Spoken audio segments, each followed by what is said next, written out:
In this demonstration, we will configure browser notifications. When first logging into MSP Manager, the browser will ask whether to block or allow notifications.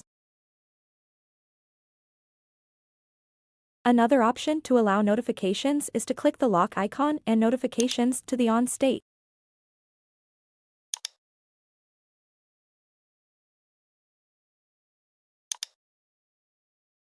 To configure browser notification settings, click on your name in the top right of the navigation bar and select My Account.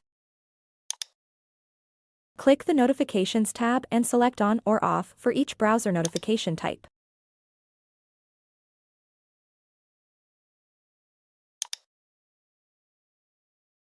Click Save.